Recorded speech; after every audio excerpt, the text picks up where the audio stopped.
You can see me now. Okay, good morning, everybody. Good morning. Good morning. Good afternoon, good evening, whenever you're watching this. If you're watching this on the live, jump into the chat, say hey. And if you're on the replay, hashtag replay. And don't forget to leave your comments and your questions after once we've dived into what it is that we're discussing today. So welcome. Today we are discussing why time doesn't equal money and why your time is under attack. And so I just want to welcome you to the Untriggered Mama Huddle. And some people are like, oh, how does that even make sense? It will make sense. The Untriggered Mama Huddle, and how the time affects all of that kind of stuff, your triggers and stuff.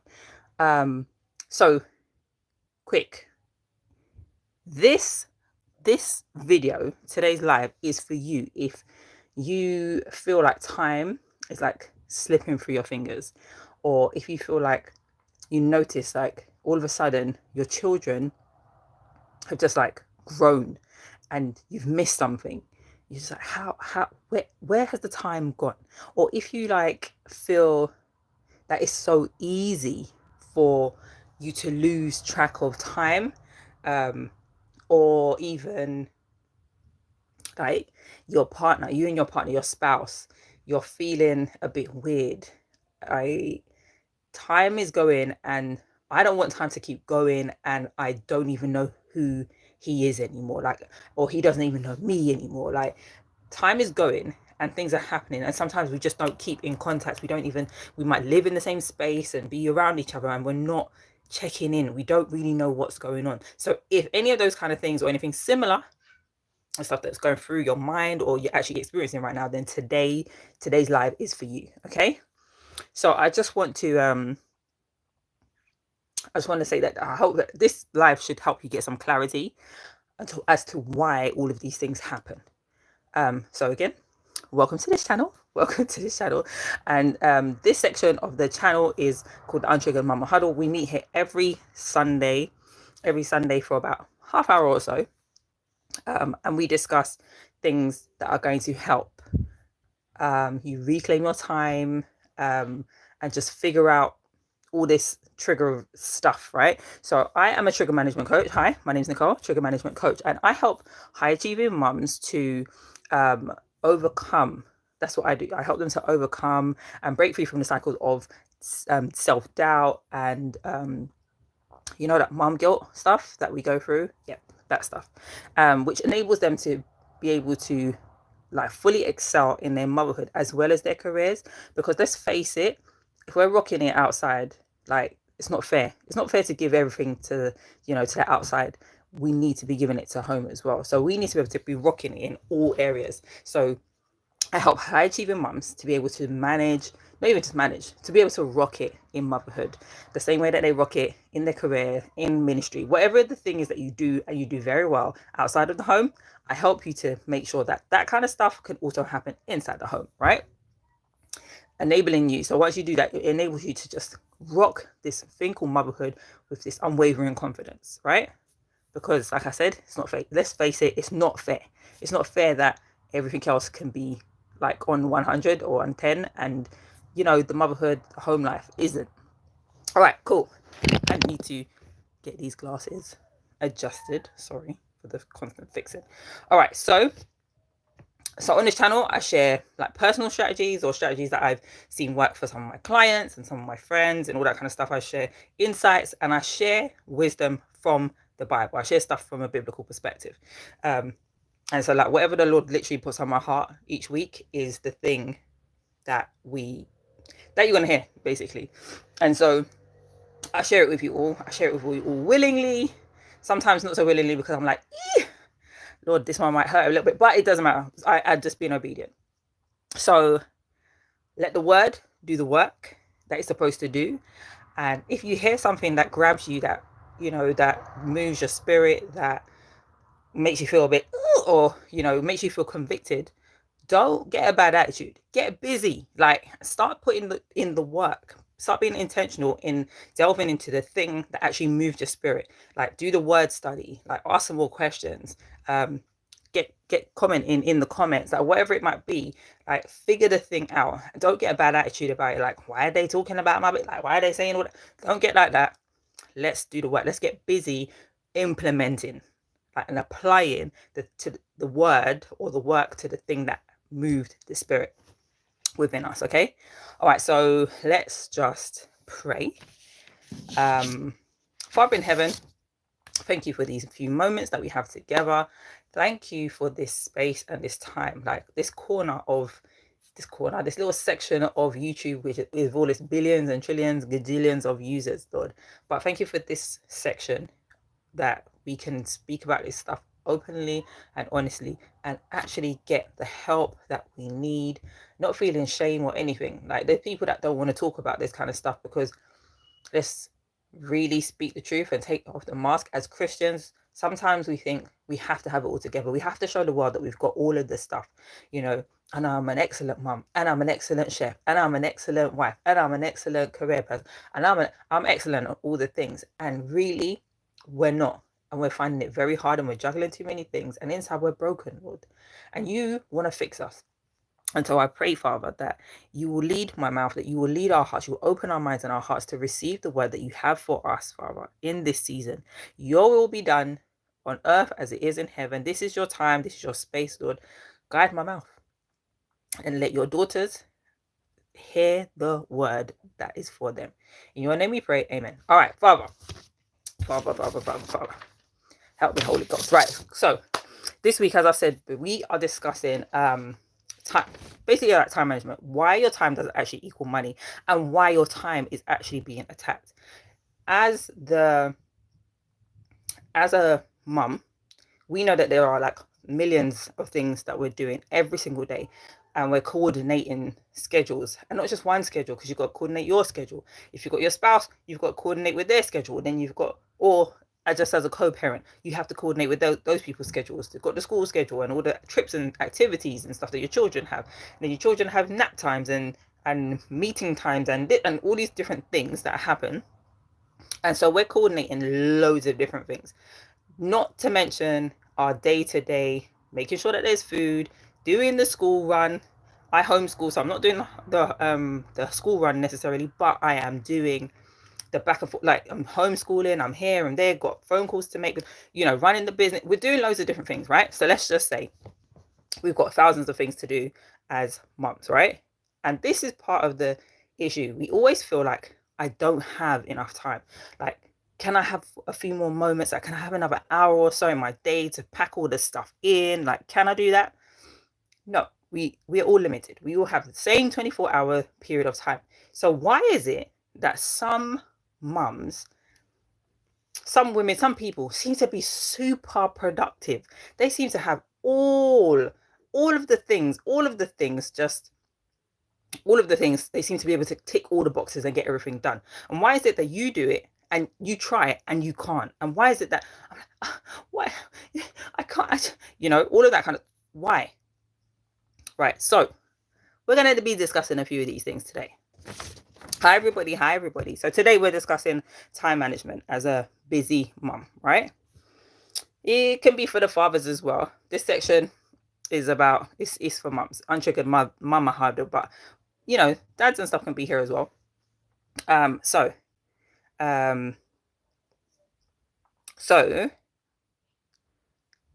let's start with time is a gift from God. And it actually reminds us, if you think about time, the finiteness, like, it doesn't last forever. We know that things are going to change. Like, nothing is the same forever. Seasons change, days, like day and night and all this kind of stuff. We know that nothing stays the same forever. And time actually reminds us literally of our mortality, the fact that we don't live forever. So it also helps us to remember that we should actually be making the most of each day. Time also helps us to live with intention, because we don't know how much we have. Although we like to say we've got 24 hours, we don't know when that 24 hours is going to end for us. We don't know if we've got the 70 years that, biblically speaking, it says you get 70 years. We don't know. There's many people that haven't made it to haven't made it literally out of the womb. Many children haven't made it out of the hospital. Many people have, and then I've got people like my granddad who's like 92, like 97, like they're like all the way up there. So we know there's extended time as well, but let's just speak about the time that we actually have. So we don't know if we have tomorrow. We don't even know if we've got to the rest of the day, but we have to live each day, all of our moments with intention. Because one of the things that when you live with intention, you have no regrets. You don't have to, I should have, I could have. And that's what happens a lot of the time when tragedy strikes. We think back and think, oh, I could have used my time more effectively, more efficiently. I could have gone to see them. I could have sent them this. I know I should have said that thing. But if you are living every day intentionally, then you don't live with those regrets, because you've actually decided this is what I want to do and this is how I'm going to get it done. So again, use it. The next thing will be using our time wisely. So when we know how to use our time wisely, it's very easy to not be distracted. When you know what your goal is, anything that doesn't come inside of it, doesn't fit into your goals, like in any of those areas, then it's a distraction and I can't entertain it. So it really helps once you understand your limit of time. It can really help you to stay focused. Right. So in Corinthians, is it Corinthians? Yeah. So in Corinthians, 2 Corinthians 6 verse 2, it says, now is the time for favor and now is the day of salvation. Right. So today we're going to be discussing, the things that we're going to be discussing are going to be of help to us. And I would say to us because as I'm going through this stuff and I'm like, God, what do you want me to say to your children? What do you want me to say to your daughters?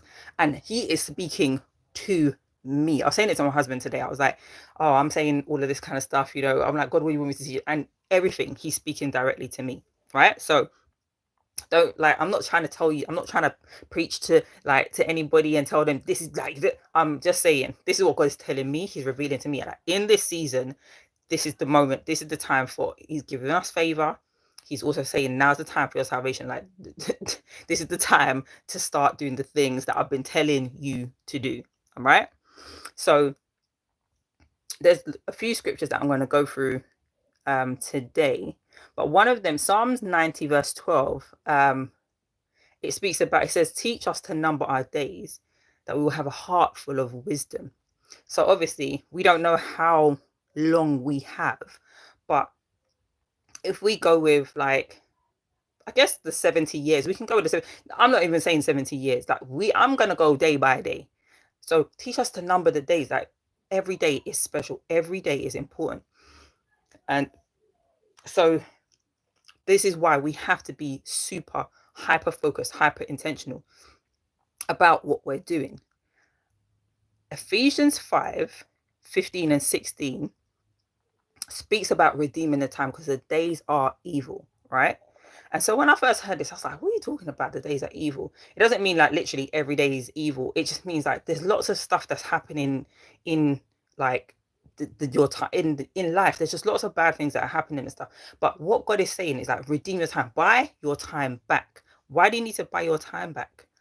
Because there's this weird notion, there's this thing out there that says time equals money. And the reason why people say that is because it's like when you go to work, you're giving your life force away for an amount, for a valued amount.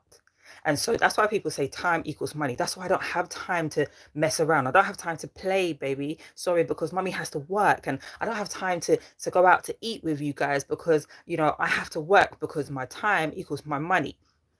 Time does not equal money. Okay? It does not. Zero amount of money. When I heard this first, I was like, what are you even saying? What are you even saying? It doesn't even make sense.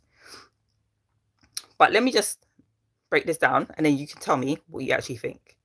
Right, so time is more important than money. Actually, it's infinitely more important than money. And I say that because money can finish and you can just make more. But when your time finishes, you can't make more time. But you can use your money to buy your time. And how do you do that? How do you buy your time? You farm things out. Like, you farm things out to people that can do the job so you don't have to. This is something that I used to get really frustrated. I used to be like, oh no, I can't part with my money for this. I can't get a cleaner. I can't get a cleaner. Why can't I get a cleaner? Oh no, I can do it myself. Like, I can save myself money. Listen, I found that it makes more sense.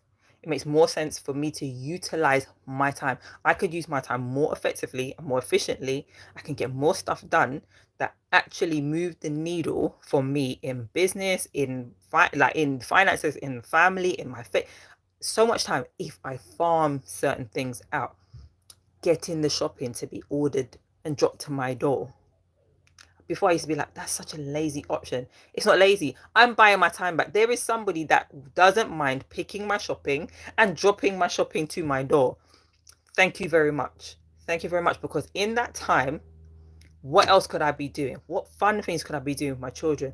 What other work things could I be doing? What relaxation could I be doing in that time? So redeem your time. Buy your time back. The reason why we can't, or why we don't do that, we don't buy our time back, is because the thing that we're buying is not of more value. At that time, the money is more valuable. So when you, for example, for me, time is more important to me right now. And where I have the finances or the ability, that's what I'm going to do. I am going to buy my time back. So I'm going to put my finances in somebody else's pocket to help me move further, faster along this journey, whatever it is that I will, whatever it is that I'm trying to do. So when I want to be more present in my home, I can't be thinking about all the time about food, like the shopping. I can't be thinking about all the meals. And I'm not at that place yet where I can just be like, no, but I'm going to get a chef. I'm getting a full-time chef. I don't have to think about that. So I'm not at that place yet, but it's something that I am looking forward to. That's my vision. We spoke about this a couple of weeks back, vision versus sight.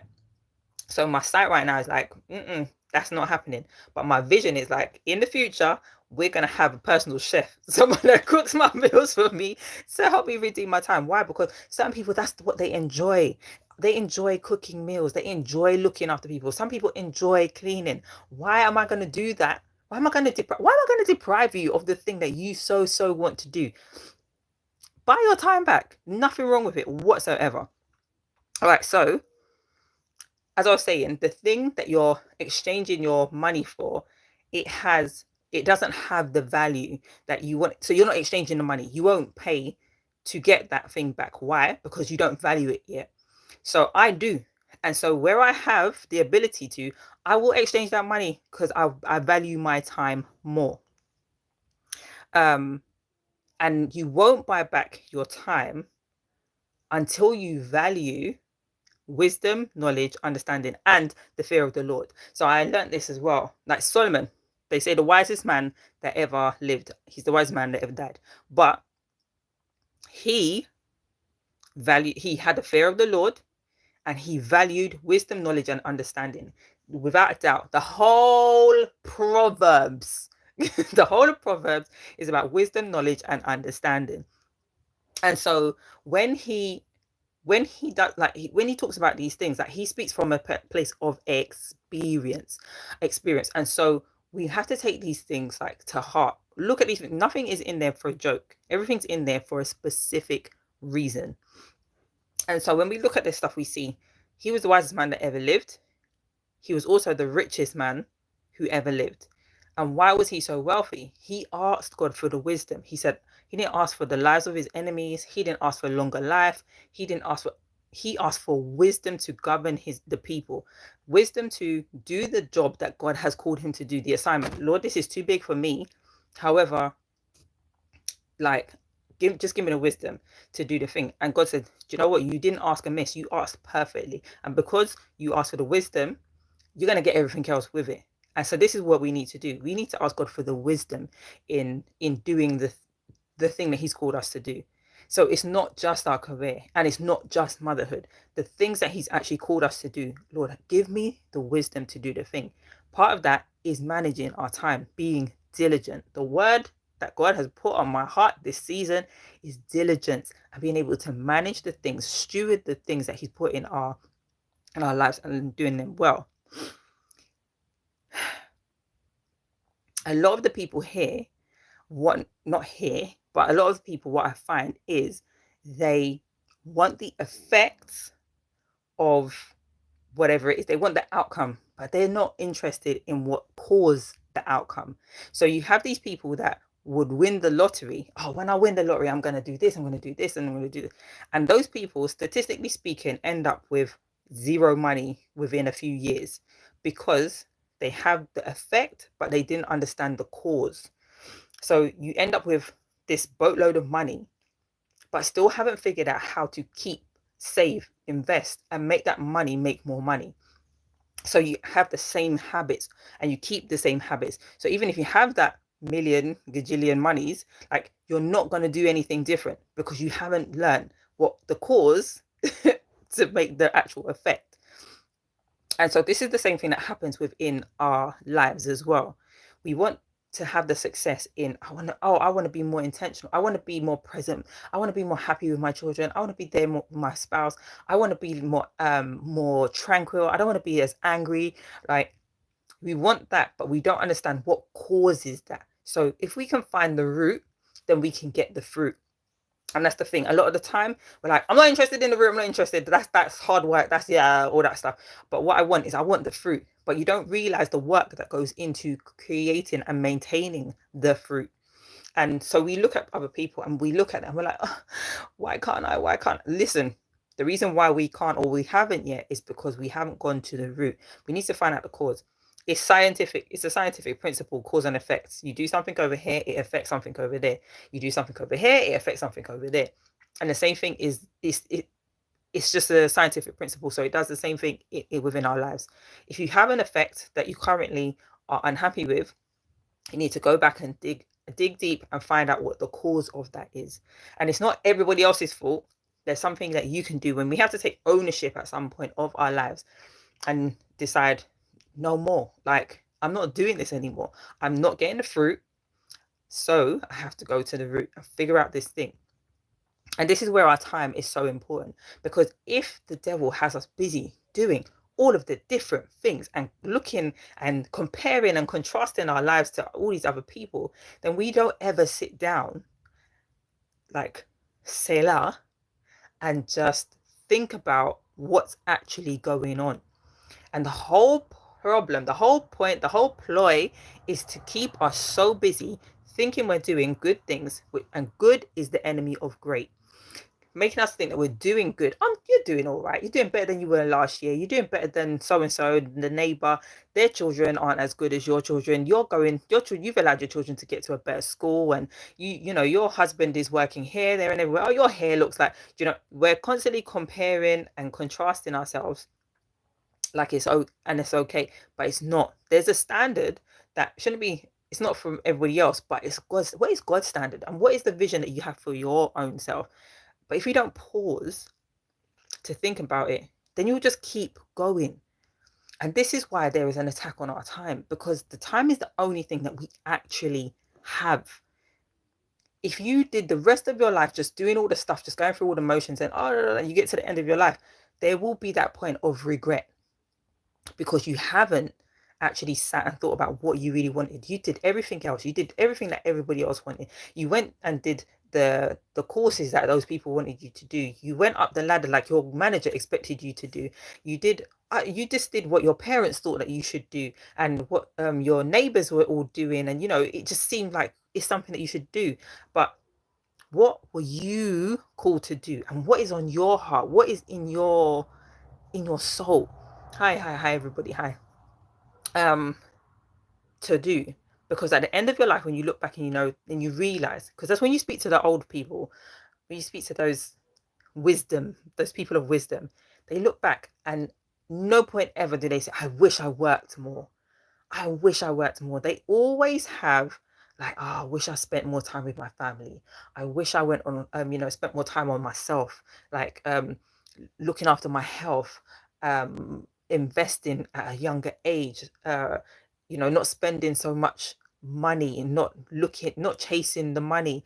They always say these similar things. So look and listen to wisdom, listen to their age, like listen to what they're saying. And the attack on our time, man, it's such a crazy thing, because it's the only thing that we actually have.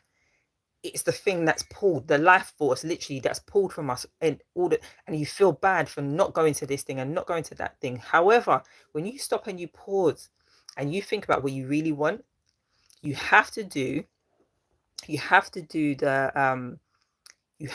the work to figure out what you want, so that you can get to the place that you actually. That means sometimes you're going to have to, for a time, stop something, cut something out. It doesn't mean it's forever. One of the things that we do, and we don't always do it very well, is we feel so bad about stopping doing something because of how it's going to affect, or it's going to seem to another person. It's not forever. A lot of the things are seasonal. I might not be able to go and do everything that everybody else is doing for this quarter. I might not be able to go to the cinema and go out to eat with all my friends and all my girls for this quarter because I'm working on something. But on the other side of that, we can go out every week, every single week. High moments of interest. Oh, hello. In moments of introspection, being in and on purpose. Right. So we have to be on purpose, right? So the main point of what I'm saying is Solomon knew what he wanted. He asked for the wisdom so that he could do what God has asked him to do. We have to ask for the wisdom. However, we won't invest in the wisdom if we don't value it yet. Like we don't even know what it is yet. And so this is why I feel like the attack on our time. We value money more than the time. But I'm here to tell you that the time, like I said before, the time is infinitely more important, because when time runs out, we can't make more money. But when money runs out, we can make more money. Okay, there's lots of opportunities to do it. You can do it quick, you can do it slow, you can do it in increments. It doesn't matter, but there's more opportunities. You can use your creativity, you can go to work, you can become an entrepreneur, you can do investments and stocks and shit. So many different things that you can do to make more money, but nobody can make more time. And so how do we buy back our time? I've said already, one of the things that we can invest in other people to do the work for us. Another way that we can do it is condensing our time frames. Yes, condensing the time frames. And how do you do that? You find out what the thing is that you desire to get. I desire to be a size 10, can handstand and cartwheel, something like that. Yeah, that's what I want to do. I want to tone up, and I want my core to be strong, and I want to do all of that kind of stuff, right? And I find someone that has those things or can help me to get those things. Now that person, man, woman, boy, girl, I see them and I say to them, okay, I start following them on their Instagram or their YouTube or whatever it is, and I say to them, okay, I need you to help me. Now that person is going to have a value that we have to exchange now, because you've got the knowledge that I want. I now value that. Okay, how much is it for you to coach me in this? How much is it for you to train me? How much is it for you to mentor me? And they might say, oh, £10 an hour. Oh, no problem. If that person says to me, it's £1,000, $1,000 an hour, do I still value it the same? If this person is the person for me, I believe, God, is this, yep, that's the person. Then it doesn't matter what the value is, what cost they put on it. It's now, yes, I'm going to put my hand in my pocket and I'm going to exchange that value. Why? Because you're going to help me condense that time frame. It will take me how long to get through all the YouTube videos, to get through all these books, to go through exercise classes, to find the meal plans, all that kind of stuff is going to affect me and my time, which I don't want. I want this in the quickest time possible. And that's how you do it. You find the person that can help you, that has all the things that you need, and you follow them, right? And this is where we talk about the time equaling money and the value. Because if you don't value it enough, you will not put your hand in your pocket to exchange the value for the value. They need some money, monetary value, and you need their knowledge value.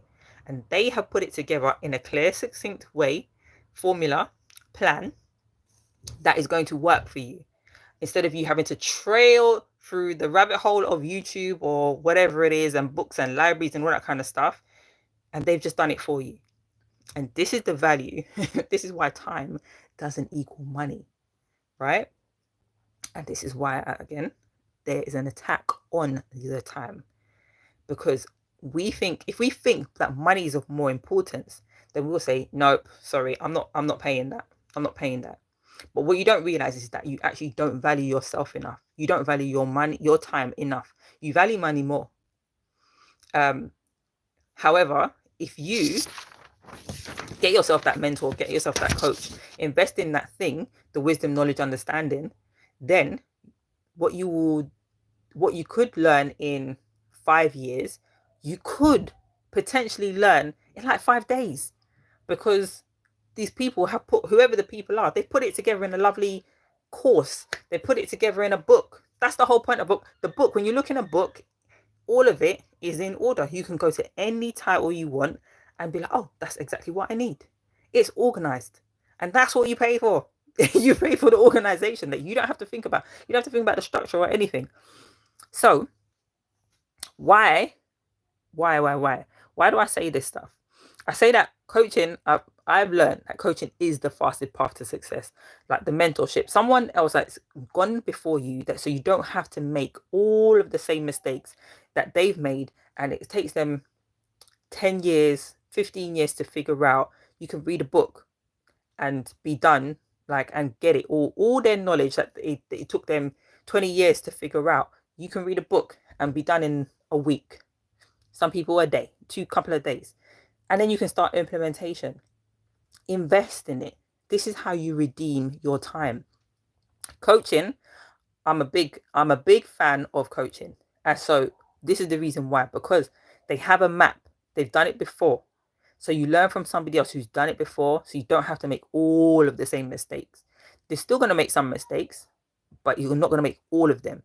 They have a proven path, or a system. They get to assess you, and you get to assess yourself well against with somebody who is outside of yourself, so they can identify some of the stuff that you need to work on because sometimes we can't see it. Sometimes we're blind. We look through different color lenses. Oh no, I'm doing much better. No, let's be real. Your mentor, coach person will tell you need to fix up on this thing. Like, have you considered this? Oh, actually, no. Blind spots that we have no idea about. So they've got some kind of proven pathway or system. They can assess you and help you to assess yourself well. They also have some kind of model something you can model with their belief system, their behaviors, their character. You can model them. The things that you don't have yet, you can now start to implement because they've already done it.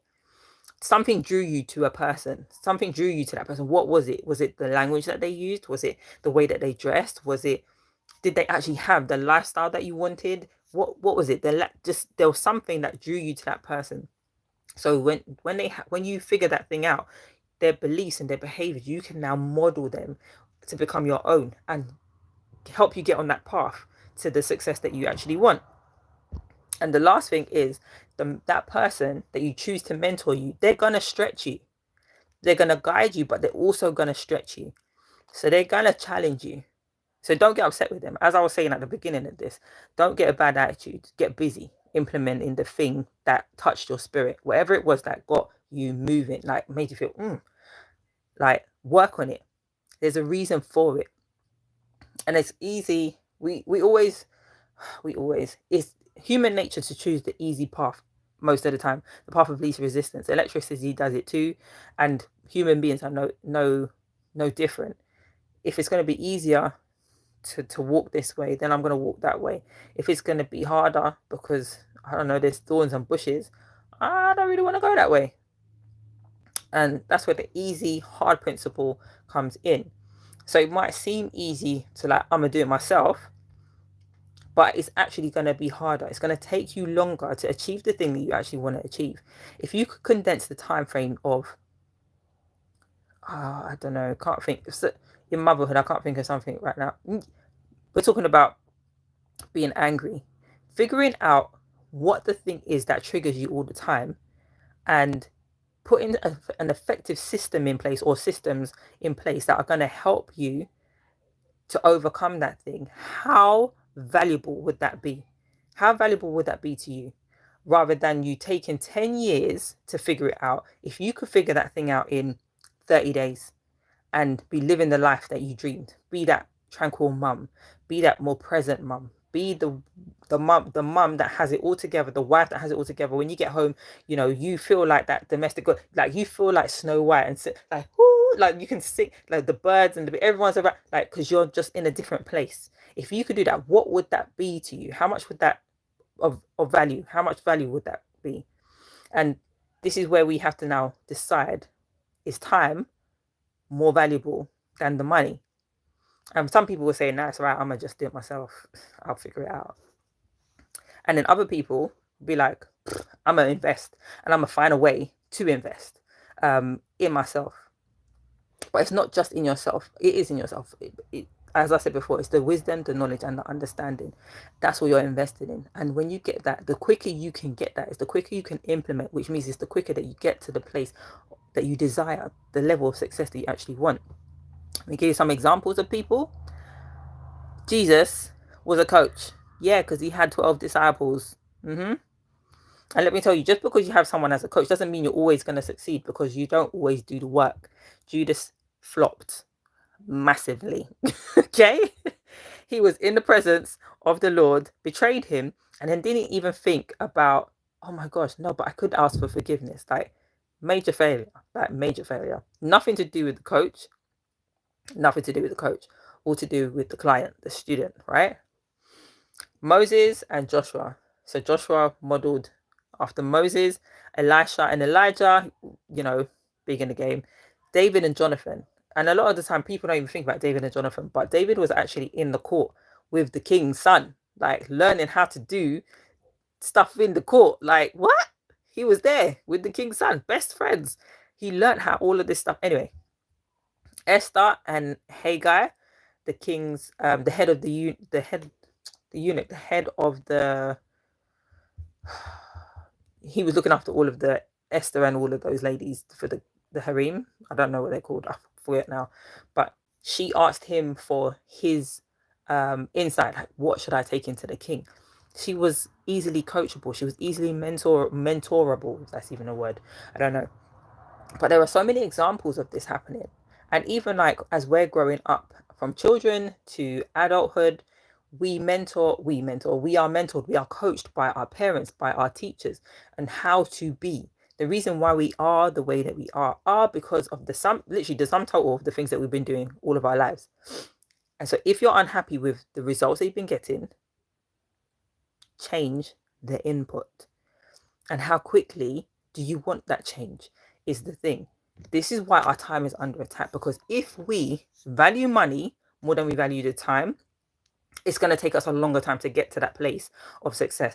But we might not even get there because we don't know how much time we have. However, if we value our time, we're going to find a way to invest in the wisdom, knowledge, and understanding, buy back our time, and get the stuff done. Like, who wants to live, you get the next 30 years, however old you are, you get the next 30 years, and you're still as miserable or even worse than you are today, because you didn't invest at that time when you could have invested whatever the amount is, invested more time, invested some money, and just got the result that you actually wanted, and be able to live an effective, efficient life of impact, because that's what you really want. You want to be able to impact your home.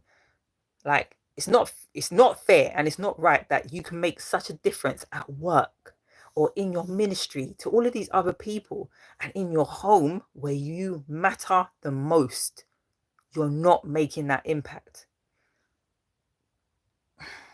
Let me round up by just saying time is infinitely more valuable than money. Okay? Let us learn to value our time more. The money, it will come and it will go. You will make you will make it. They say everybody in their life has $1 million. Everybody. It's just how quick you get it. So between the time that you're born, by the time you die, you've had $1 million. You've had £1 million. You've already been a millionaire. But millionaire people that are millionaires, they get that quick. They've condensed the time frames. So I wouldn't call myself a millionaire. I don't know how close to a million I've had yet, but I wouldn't call myself a millionaire yet. And there are people that are older than me that would be like, I'm not a millionaire. But you are. You have been. You've had the money. However, it's how quickly you can accumulate that. So how quickly can you accumulate get to the place where you can manage that, like where you've got control of your time. No longer time controlling you. John 9:4 says, work while it is day. While you still have time, while you still have the light, like now is the time to do that work. So while you still have the time, while you're here under the sound of my voice, while you can hear this thing, like do the work, like figure out what the thing is. Where is the gap? And how do you close that gap in the quickest possible time? And let's not value the money over the time. Where are we going to make the most impact? And for what reason? We know like legacy is important. If you're always out of the house trying to provide the money, and all the things, you're not going to make that impact. You are going to make an impact, and your children are going to grow up, and they're probably going to be upset with you because you weren't there. They are going to possibly be in therapy, and the cost of therapy is not cheap. It's not cheap at all. And so there are lots of things that could happen. And so to combat that, not saying that some of those things aren't going to happen regardless, because people make their own choices and stuff, but how do you make the impact that you actually want to make in your life? Like start today. You have to dig today, like dig in deep, do the introspection, figure out what the thing is that you want to, what do you want to do? Like what impact do you want to make? How do you want your children to look at you? How do you want your spouse to look at you? How do you want to feel when you enter your home? Like all these things really matter. And yeah, they all matter. And so you have to have that conversation with yourself. The reason why our time is so attacked is because the devil don't want us to think. He don't want us to think hard. He doesn't want us to figure out what true success is for us.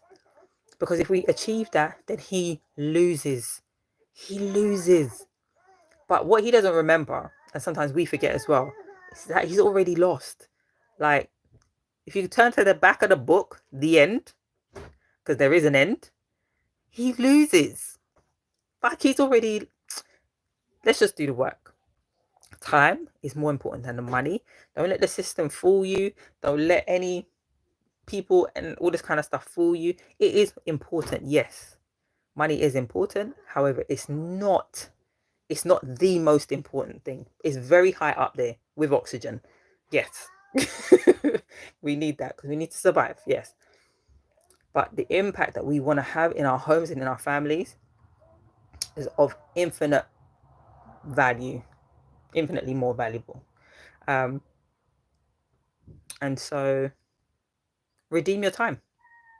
Redeem your time. In the same scripture, I think it's Ephesians 5:15 and 16, and it talks about the foolish and the wise.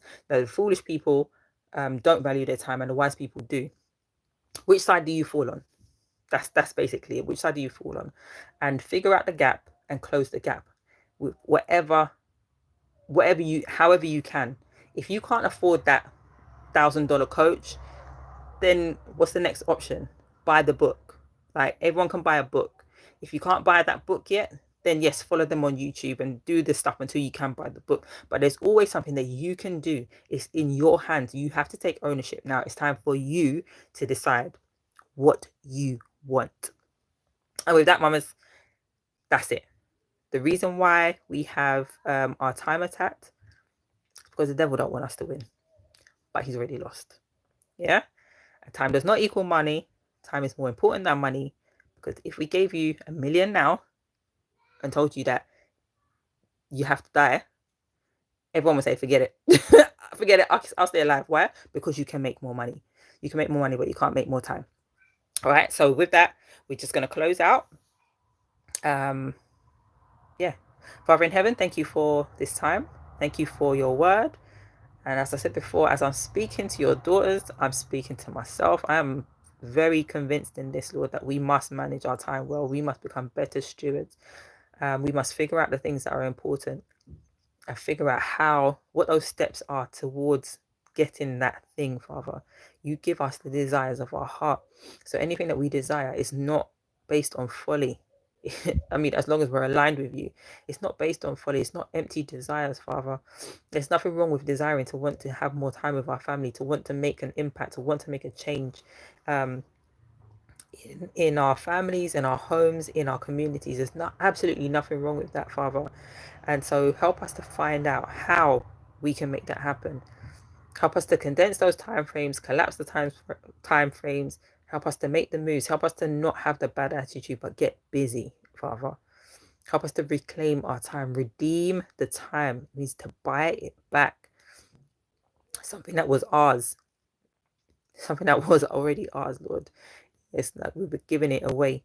Help us to see where we can amend our schedules and really take back our time, Lord, and do the things that are most important to you and to ourselves as well, so that we have no regrets when we have to leave this earth. Thank you for hearing.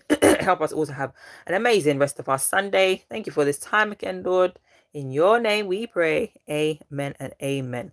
All right. So everybody have a good week. We will see you next week. I'll be here next week, 11 a.m.